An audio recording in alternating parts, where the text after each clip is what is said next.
Bem, eu quando fiz o meu curso de medicina na Universidade Federal do Paraná, eu fui trabalhar no mato, no meio do nada. E fiz lá 2 anos de um curso de medicina geral. E depois de 2 anos, eu achei que tinha esgotado aquele meu projeto e que o que eu queria era ser professor de medicina. Era um objetivo meio obsessivo da minha parte.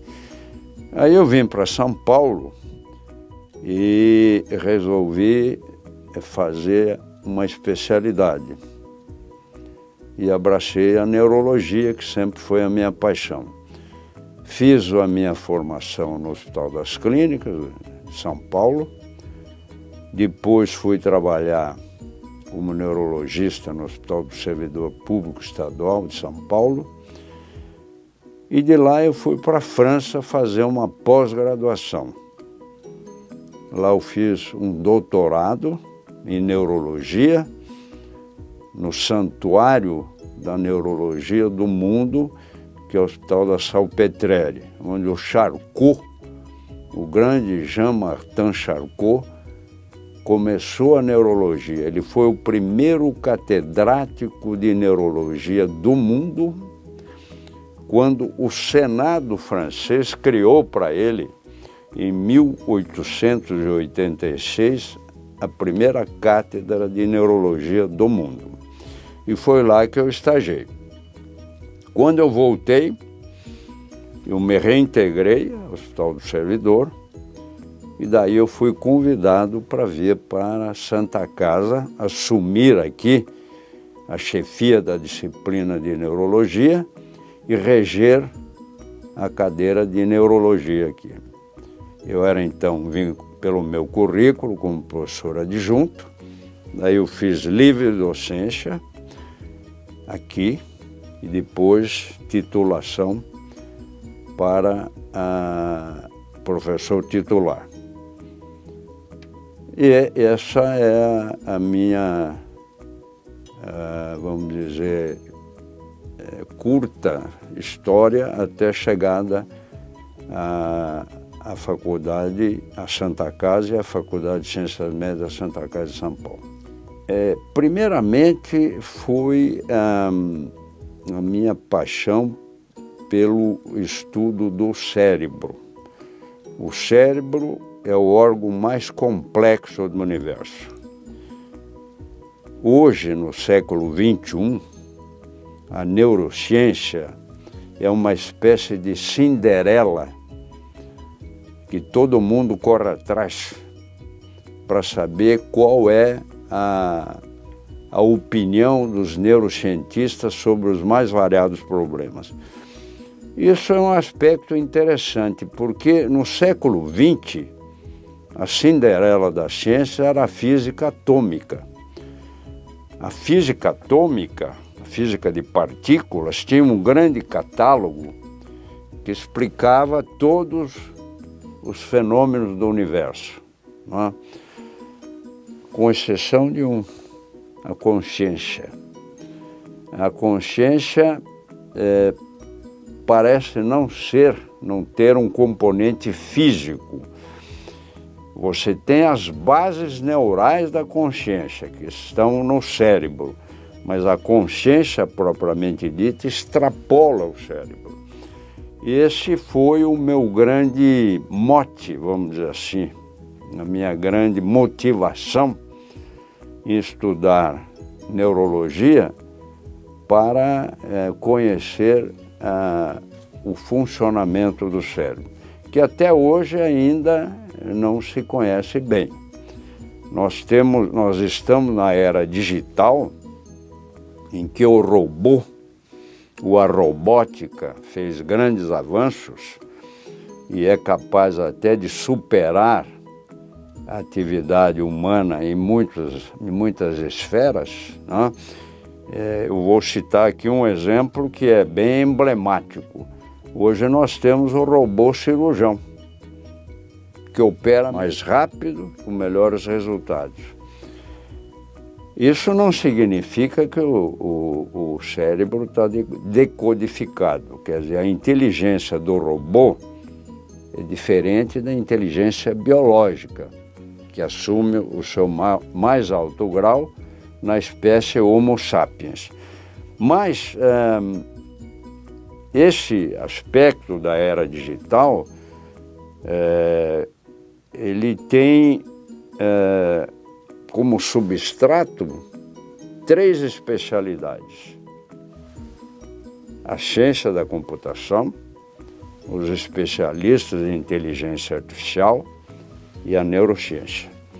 Então, por isso que a neurociência hoje está sendo até um pouco banalizada, né? Você coloca o prefixo neuro em tudo: neuromarketing, neurocinema, neurodefesa, neuromagia, neuroeconomia, e vai por aí afora. Eu acho que não é por aí. A neurociência é uma ciência séria, né, com um embasamento sólido e que não pode ser banalizado. Você não vai querer explicar tudo no mundo pela neurociência. Até mesmo porque a neurociência é uma parte do conhecimento, não é todo o conhecimento.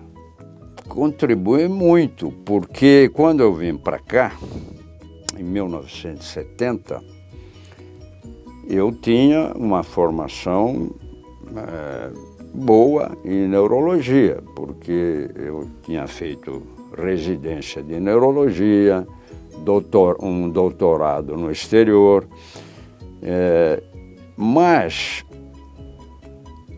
aqui eu enfrentei outros problemas. Primeiro, o curso de graduação, o curso de pós-graduação sensu lato, que é a formação do residente. A formação em pós-graduação sensu estrito, que é a formação do docente e do pesquisador. Docente e o pesquisador. O indivíduo pode ser só docente, só transmitir o conhecimento, né, ser professor, ou ele pode ser docente e pesquisador. O ideal é que ele caminha sobre as 2 pernas, ensino e pesquisa. Então, aqui eu cresci muito, porque eu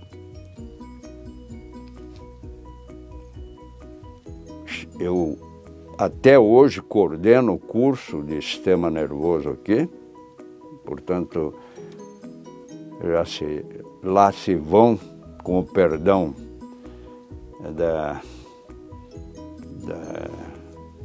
do trocadilho, né? Lá se vão 47 anos que eu dou o curso aí, eu e a minha equipe, né? Eu formo residentes, é a pós-graduação sensu lato. Quer dizer, o que é pós-graduação sensu lato? É você formar um profissional para o mercado. Você forma um médico para trabalhar no mercado, né? E a pós-graduação sensu estrito, que você forma o pesquisador, o docente e o pesquisador. Então isso exigiu muito esforço da minha parte, quer dizer, muita aplicação no conhecimento teórico e prático desse tipo de atividade. E eu fui crescendo, quer dizer, eu fui aprendendo, né? Isso é mais ou menos como trocar um pneu com o carro andando, né? Você vai aprendendo na medida que você vai encontrando os problemas, né, nessas áreas. E aí eu cresci muito, e aqui eu publiquei muitos trabalhos, publiquei muitos livros de medicina, muitos livros fora da medicina, livros culturais. Por que eu fiz isso? Porque eu acho que a formação do médico, ela tem que ser, sobretudo, humanística. O médico não pode ser um mero técnico com condutas baseadas em protocolos, em guidelines, em consensos. O médico tem que ter um conhecimento abrangente dos problemas de saúde. Porque os problemas de saúde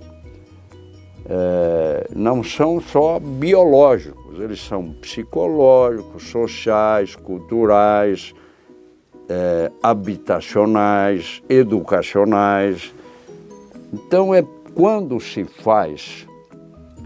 toma uma história de um paciente, o que eu sempre ensino para os meus residentes, é que essa história tem que ser a mais abrangente possível. Deve focar não só os sinais e sintomas biológicos da doença, mas focar como é que ele vive, como é que é a sua relação familiar, como é que é a sua vida profissional, não é? Então, qual é a sua agenda, não é? Se ele tem hobbies, se ele é um indivíduo que não tem férias, que não... Quer dizer, tudo isso influi na doença, influi na saúde do paciente. Então, o médico, hoje, a medicina, embora avance muito, ela está super segmentada. Isso é um viés da medicina que é, às vezes, contraproducente para o exercício do ato médico. O que eu quero dizer com isso? Você não tem hoje só um especialista, você tem um indivíduo formado numa subespecialidade. Então, você pega, por exemplo, na área de ortopedia, você tem um ortopedista de mão, de ombro, de joelho, de quadril, de coluna, de pé. Ele vira um técnico. Na neurologia acontece a mesma coisa. Você tem gente que só lida com esclerose múltipla, outro só com miastenia graves, outro só com epilepsia, outro só com doenças musculares periféricas, outro só com tumores. Quer dizer, isso não é bom para o ato médico. Pode ser bom para a pesquisa. Quando você tem uma linha de pesquisa, ela tem que ser focada numa área. Eu vou pesquisar esclerose múltipla. Aí é bom. Aí faz a ciência avançar, o conhecimento avançar. Mas para o ato médico do dia a dia, não é bom. O doente, ele não é o seu pulmão, ele não é o seu estômago, ele é integral, né? O organismo responde de modo integral. Às vezes um problema neurológico repercute no estômago, repercute no intestino, repercute no coração. Por quê? Porque o sistema nervoso está em todo lugar.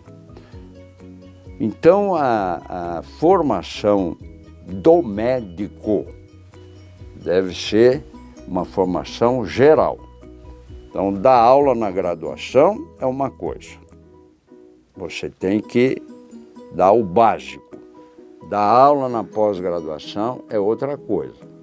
Tem que ser um ensino elaborado, avançado. Então, essa é a grande diferença. As gratificações são muitas. Uma das principais gratificações é formar o médico residente. E eu vou explicar por quê. O ensino na graduação, ele é fascinante, é um motivador, você tem que se atualizar frequentemente, quer dizer, você não pode achar que já domina toda a neurologia, você tem que se atualizar hoje quase que diariamente. Então ele é motivador, mas o aluno de graduação, embora existam aqueles muito interessados em aprender, ele está mais interessado em passar de ano, não é? Então ele, com frequência, ele já está pensando lá numa especialidade que ele vai fazer lá adiante. Ele não quer... Eu, quando terminei o meu curso médico, quando concluí, eu era um médico geral. Eu fui lá para o interior fazer medicina geral. Hoje, se você disser que um aluno vai fazer medicina geral após concluir o curso, é uma verdadeira heresia, mas ele não tem formação para exercer a medicina. Tem formação. Porque mais de 80% dos problemas médicos são de fácil solução. Um médico com uma formação geral, ele consegue resolver, mais de 80%. Mas como eles têm uma formação muito hospitalocêntrica, eles veem muitos pacientes internados, ou na emergência, ou nas enfermarias, ou nos ambulatórios, veem muita patologia complexa, eles acham que eles não teriam condições de exercer uma medicina geral. Tem. Hoje tem residência em medicina, em clínica geral, né? Antigamente não tinha, hoje tem. Porque a residência ela foi criada para formar o especialista. Então ele é um médico generalista, concluiu o curso e depois ele vai fazer o aprimoramento, né, em uma área qualquer da medicina, né? Então, formar o residente é muito gratificante. Por quê? Porque é a chamada pós-graduação sensu lato. Por quê? Porque o residente, ele bebe aquilo que você fala, ele está ávido, né, para aprender, ele está muito motivado. Por quê? Porque é a ferramenta que ele vai usar na vida dele, na vida profissional. Então, ele precisa aprender, ele não precisa passar de ano, ele precisa ser um bom profissional. Isso é extremamente gratificante. Outra coisa gratificante é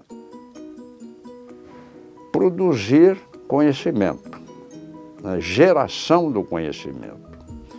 Qual é a função da universidade ou de uma faculdade de qualquer natureza? São 4 as funções. Primeiro é transmitir o conhecimento. Como é que você transmite isso? Você transmite através dos cursos de graduação, pós-graduação e extensão. É a transmissão. Segundo, é a preservação do conhecimento.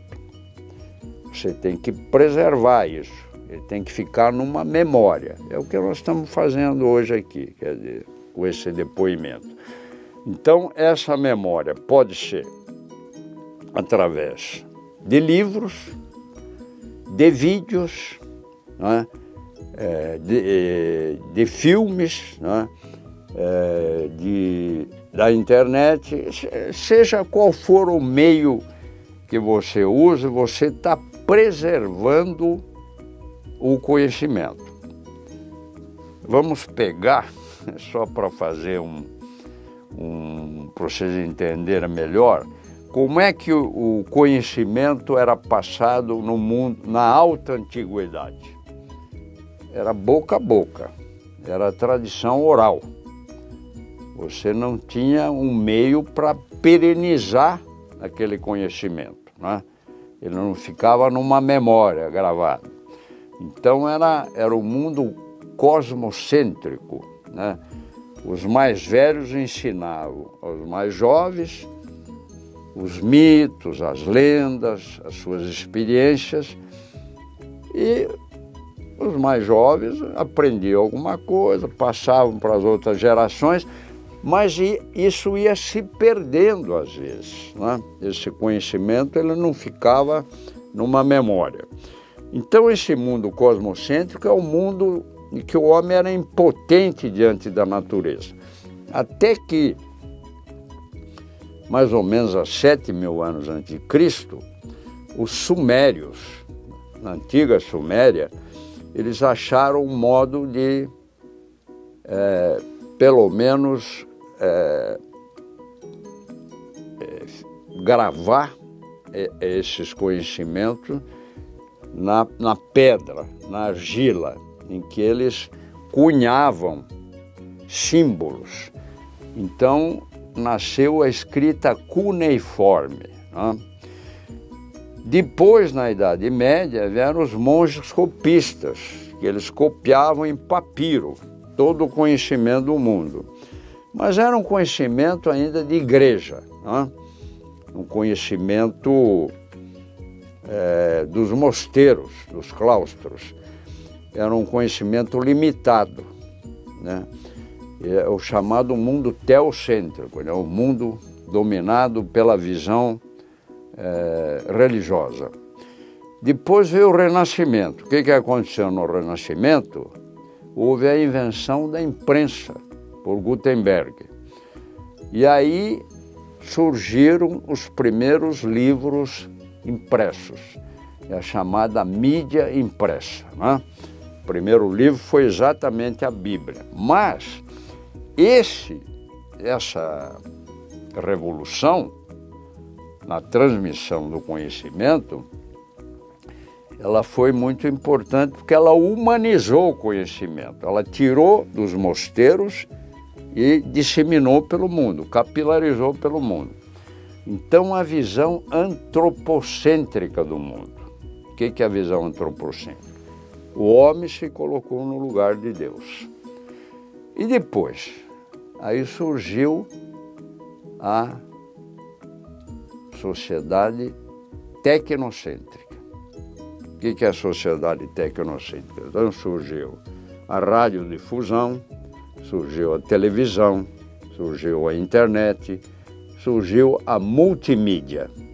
Então hoje a transmissão do conhecimento se faz pela multimídia, que deve ser usado principalmente nas universidades ou nas faculdades isoladas, né?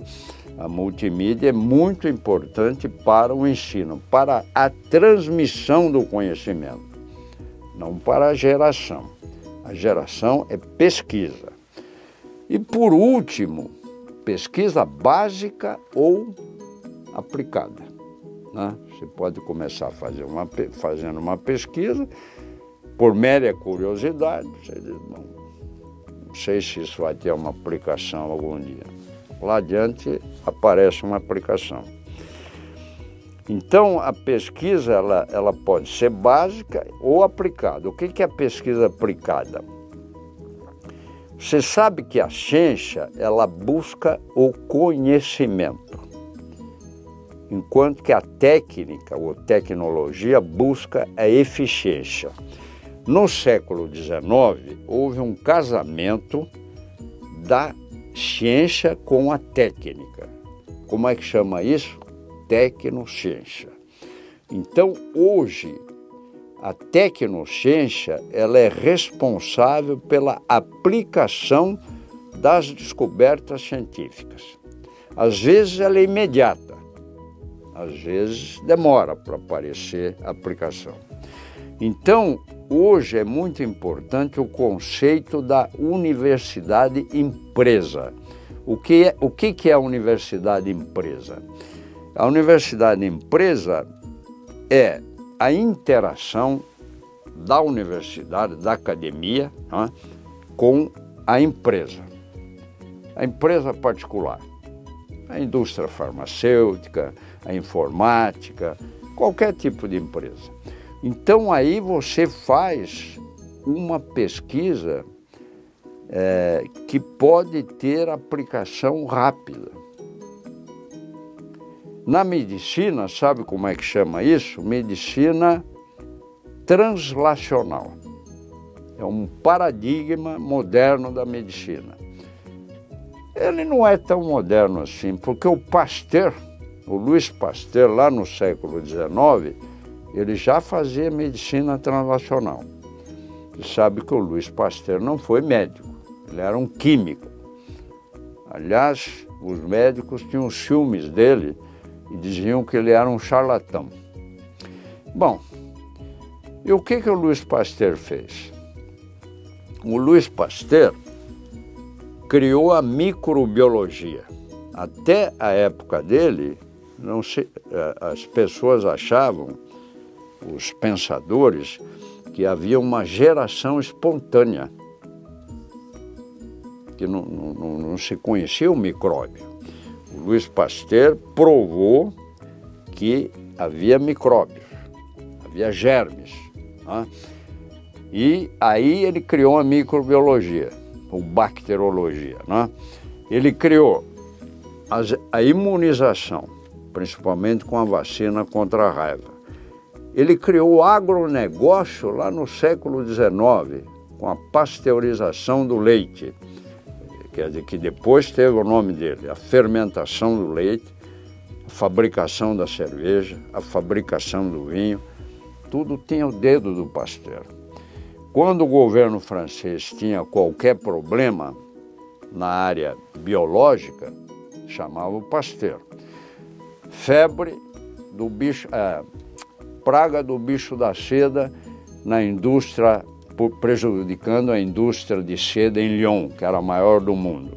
Pasteur foi lá e resolveu. Problema do carbúnculo, Pasteur foi lá e resolveu.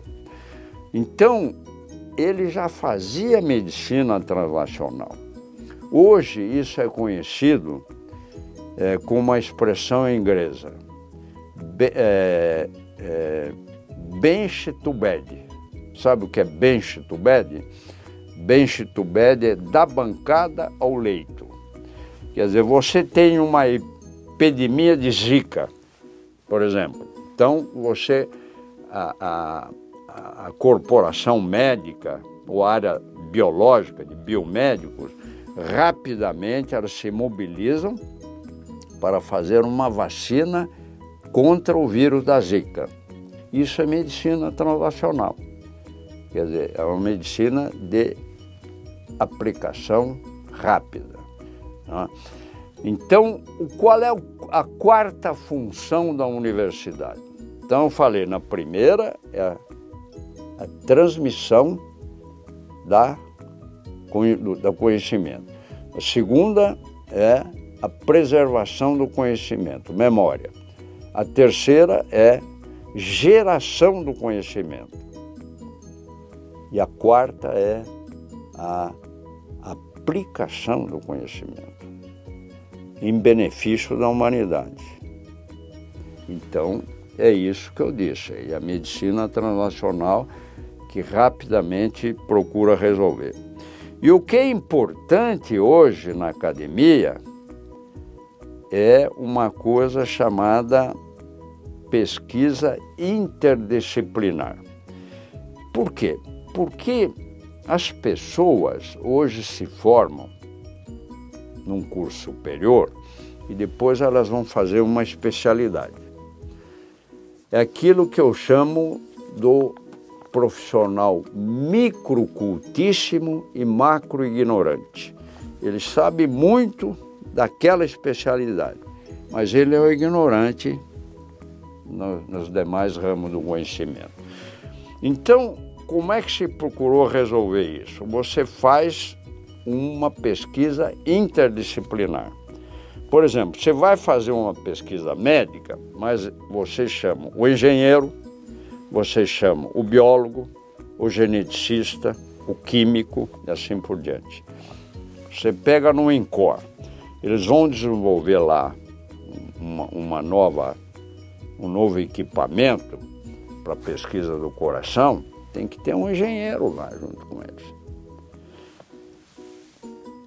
Um neurocirurgião funcional, que coloca um chip lá no cérebro, num órgão-alvo, ele tem um físico dentro da sala. Por quê? Porque ele tem que fazer cálculos para atingir aquele alvo. Isso é o físico que faz. Quer dizer, às vezes é uma área-alvo minúscula. Então tem que fazer ressonância magnética e estudar todas as coordenadas para fazer uma pequena trefinação, um furo na cabeça, para que isso atinja o alvo. Exatamente aquele alvo. Vamos dizer que o indivíduo tem um tremor de Parkinson. Você vai fazer um procedimento chamado estimulação cerebral profunda. Em inglês é Deep Brain Stimulation. Então você vai ter que fazer os exames de imagem e adotar uma área-alvo que você vai fazer, aquele chip é como um fio de cabelo. Ele vai exatamente naquele ponto. E você opera esse paciente acordado, né? E se você fizer uma anestesia geral, ele para de tremer. Então tem que ser acordado, porque o tremor para na hora. Atingiu aquela área, deu um ritmo àquela função, o tremor para na hora. Então o cirurgião sabe exatamente se ele colocou o chip no lugar exato. Então isso exige uma colaboração interdisciplinar, quer dizer, entre um médico e um físico, às vezes entre um médico e um físico, e assim por diante. Então, essa é a maneira de pesquisar hoje em dia. Mas eu quero fazer se você me permite, um flashback, um recuo na história, para falar um pouco sobre a história da neurologia na Santa Casa, né? Que eu ainda não falei. Então, e nós temos que voltar ao tempo de Dom João VI. Quando Dom João VI veio para o Brasil, isso nós devemos a Napoleão, porque o Napoleão invadiu Portugal, mas quando ele estava na iminência de invadir Portugal, Napoleão Bonaparte, o Dom João VI já preparou a fuga para o Brasil. E aqui ele instalou a corte, veio aí com 30 navios, aqui ele instalou a corte. Isso foi em 1808. Bom, então qual foi o primeiro problema do Dom João VI? Ele não tinha quadros para administrar o Estado que tinha se instalado aqui, o Estado monárquico. Então ele criou as primeiras escolas para formar esses técnicos em administração. E esse foi o embrião para a criação das primeiras faculdades no Brasil, faculdades isoladas, faculdade de medicina, de direito, engenharia, etc. A primeira faculdade de medicina foi na Bahia, não é? Bom, por que eu estou contando isso? Pelo seguinte, a nossa faculdade, a primeira faculdade de medicina do estado de São Paulo, foi criada aqui na Santa Casa em 1912.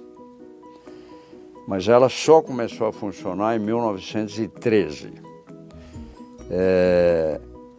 E foi pelo esforço de Arnaldo Vieira de Carvalho, né? Por isso que se chama até hoje a faculdade da USP de Casa de Arnaldo. A Casa de Arnaldo, a primeira Casa de Arnaldo foi aqui, porque São Paulo não tinha hospital. O único hospital era a Santa Casa. Então, a Santa Casa serviu de hospital-escola para a chamada Faculdade de Medicina e Cirurgia de São Paulo. Tinha esse nome. Bom, aí o primeiro professor contratado para dar o curso de neuriatria e psiquiatria foi nada mais, nada menos do que Francisco Franco da Rocha, o famoso Franco da Rocha, que depois criou o Juqueri, né? E hoje tem lá a cidade de Franco da Rocha. Bom, o Franco da Rocha foi contratado para dar o curso de neuriatria e psiquiatria por um período de 1918, quando começou a disciplina de neuriatria, até 1924. O Franco da Rocha, como ele era psiquiatra, ele dava ênfase à parte de doenças mentais. Ele ensinava pouco, quase nada de neurologia, um pouco de epilepsia, falava-se em epilepsia psíquica, que hoje é uma coisa absolutamente descartada, né? E dava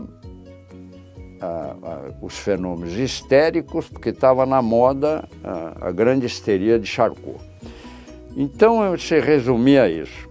A neurologia, aqui na Santa Casa, ela realmente começou, a neurologia, com um sergipano chamado Enjolras Vanpré. O Enjolras Vanpré, ele formou-se na Bahia, nasceu em Sergipe, fez o curso de medicina na Bahia e depois se radicou em São Paulo. E ele era voltado o interesse dele era a neurologia. Então ele foi contratado em 1925 pela Faculdade de Medicina e Cirurgia de São Paulo, e que comissionou o Vanpré para fazer estágios na Europa. Então ele fez breves estágios na França e na Alemanha. Na França ele estagiou com os mais famosos neurologistas da época, Babinski, Dejerini, Foix, Bertrand, e na Alemanha ele fez um estágio num hospital neuropsiquiátrico em Berlim chamado Charité. E aí ele voltou transbordante de entusiasmo para a Santa Casa. E aqui ele começou a estruturar a área de neurologia, em 1925 ainda, no fim de 1925. E ele começou a formar os seus discípulos e dar aulas na graduação. Aí o conselho da faculdade quis fixá-lo como catedrático da faculdade, mas ele, vejo como eram os homens daquela época, né? Ele recusou, com muita dignidade e honestidade, ele recusou. Ele disse que queria que abrisse um edital de concurso. Se houvesse outros candidatos, ele iria competir com os demais candidatos. Mas não não apareceram outros candidatos, porque na época São Paulo era uma província. O centro da neurologia estava no Rio de Janeiro. Então, ninguém se interessou e ele correu em faixa própria, sem concorrentes. Em 1935, fez um brilhante concurso,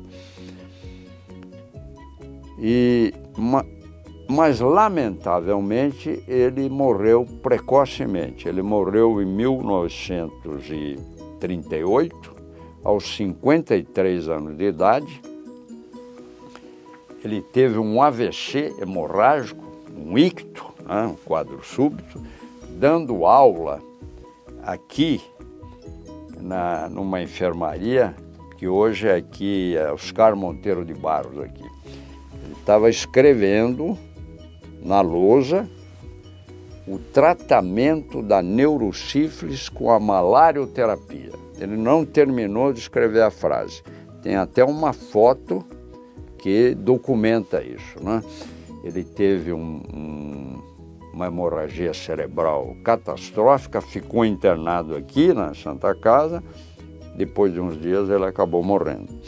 Então, no início, os assistentes dele ficaram meio desorientados, né? Porque eram ainda jovens, imaturos, mas depois eles começaram a estruturar o serviço e surgiram aí grandes nomes, né? Ele tinha como assistentes Aderbal Tolosa, que depois foi catedrático por concurso da USP de Neurologia, Paulino Longo, que depois foi catedrático da Escola Paulista de Medicina por concurso, e Oswaldo Lange, que foi um dos pioneiros no estudo do líquido cefalorraquidiano. Então,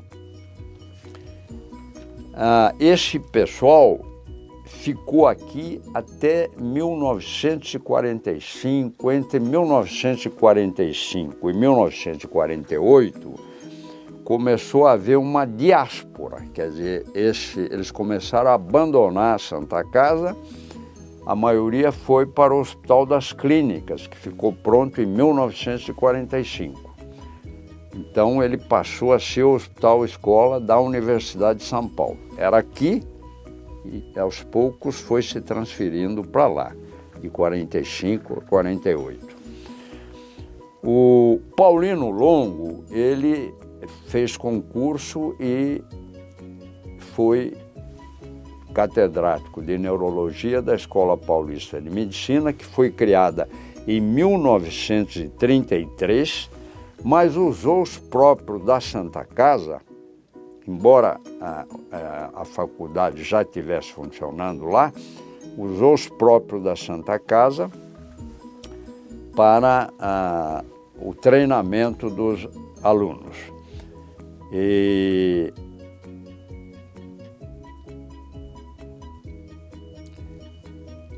a Santa Casa, então, ela caiu num vácuo, porque a maior parte, os cérebros da Santa Casa, vamos dizer assim, eles foram para essas outras instituições. Então a Santa Casa ficou mais ou menos, não só na área de neurologia, em todas as áreas, perdeu importantes professores, né, que foram para a USP, para a Escola Paulista.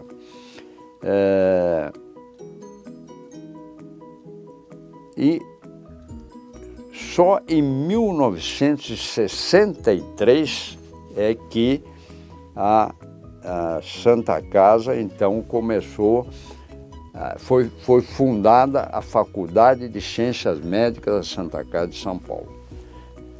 Graças ao empenho do então provedor Cristiano Altenfelder e do professor Emílio Attier, que era de um serviço de cirurgia aqui da Santa Casa. Então, em 1963, foi criada a Faculdade de Ciências Médicas da Santa Casa de São Paulo. E essa faculdade, ela começou na área de neurologia com o professor Rui Carvalho.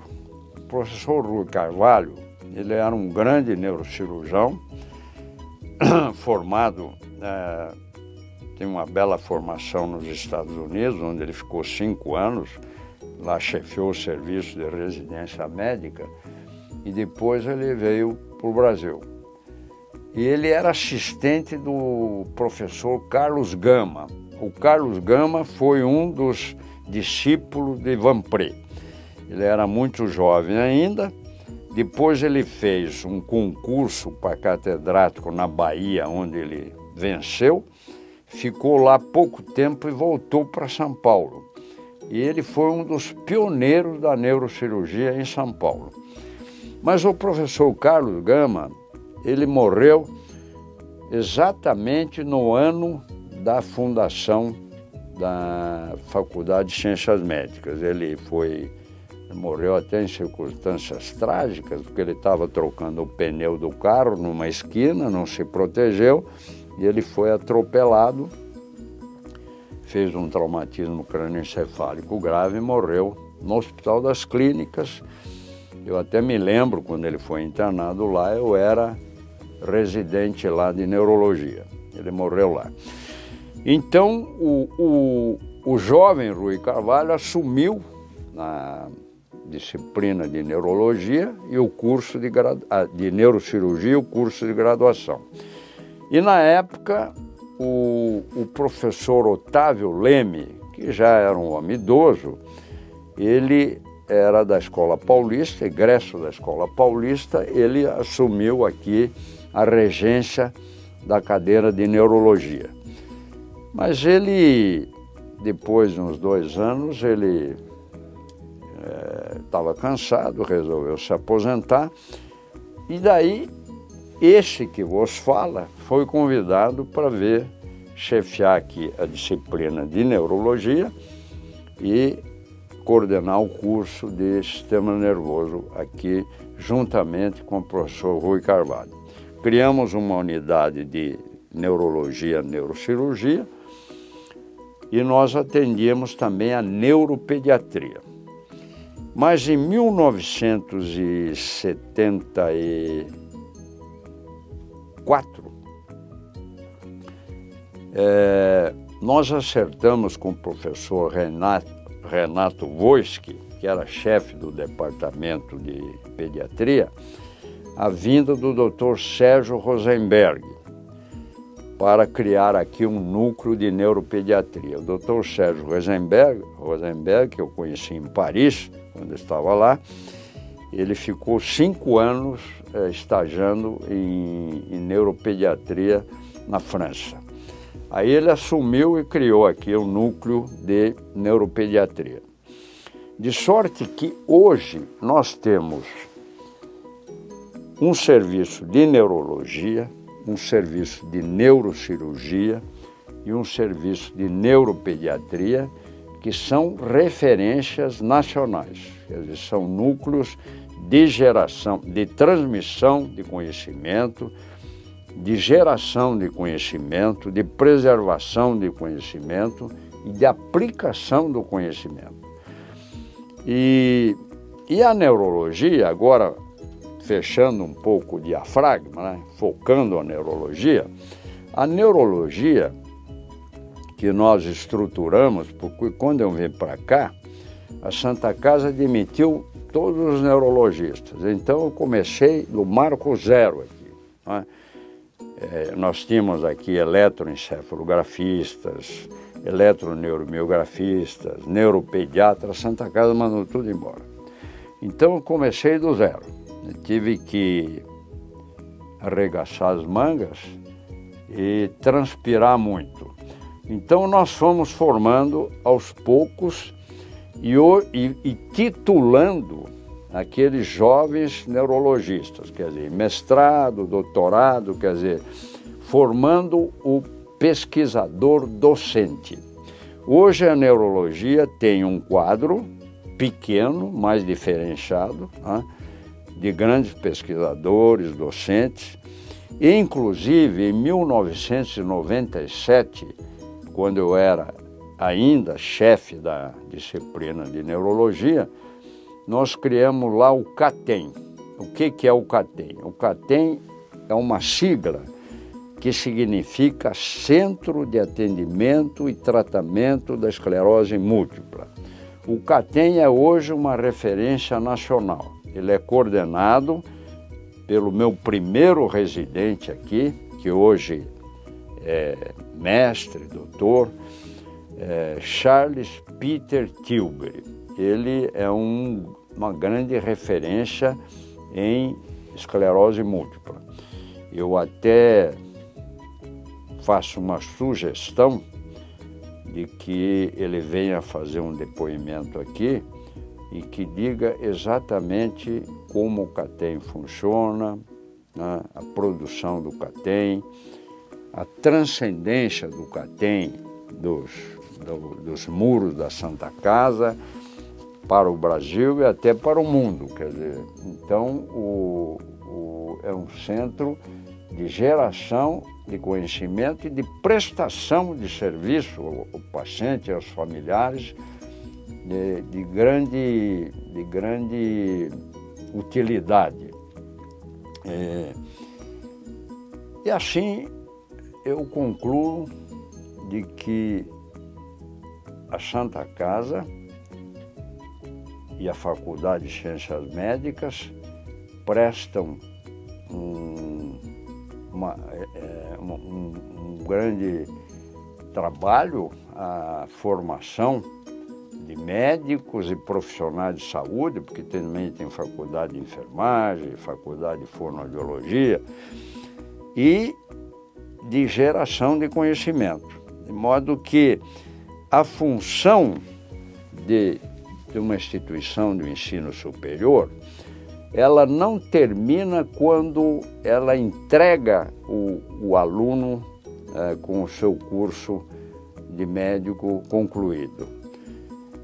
Eu acho que a universidade, as faculdades isoladas, elas devem manter um vínculo com esse aluno, principalmente através da reciclagem e da educação continuada desses alunos, né? E até de criar sociedades que continuem estreitando esse vínculo, associação de ex-alunos, e até para doar para a faculdade. As grandes universidades americanas, que são particulares, como a Santa Casa, elas não são públicas. A Harvard é particular, a Stanford é particular, né?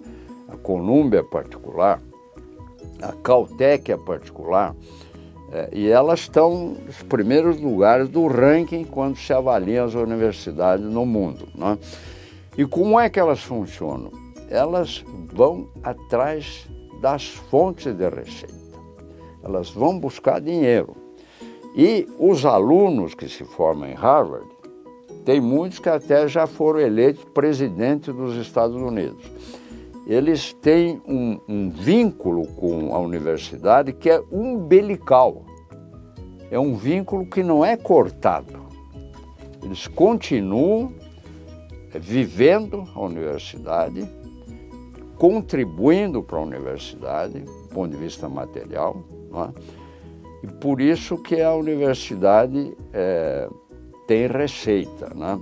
Porque são várias fontes de receita. É claro que não é só de ex-alunos, mas eles também contribuem efetivamente. Então esse vínculo é muito importante. Eu acho que a Faculdade de Ciências Médicas deve perseguir isso, né? Não perder de vista os alunos. E digo mais, tem muito ex-aluno aqui da faculdade, hoje vencedor no exterior. Existe em Cleveland um professor de gastro, que é formado aqui, fez residência aqui. Existe, acho que em Ohio, um ex-aluno aqui, que foi residente do departamento de cirurgia, e hoje é uma referência em trauma nos Estados Unidos, e outros. Então é preciso que a faculdade até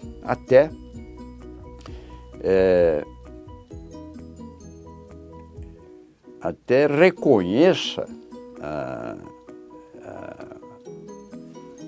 esses alunos como vencedores na área da medicina lá fora, através de de prêmios aqui, títulos, né? Professor emérito, professor honoris causa, né? Isso é muito importante, quer dizer, isso engrandece a instituição, né? Aos olhos da sociedade, né? E mostra que a Santa Casa e a faculdade são entidades atuantes, né? Inclusive na formação de gente que hoje está vencendo lá em centros mais avançados.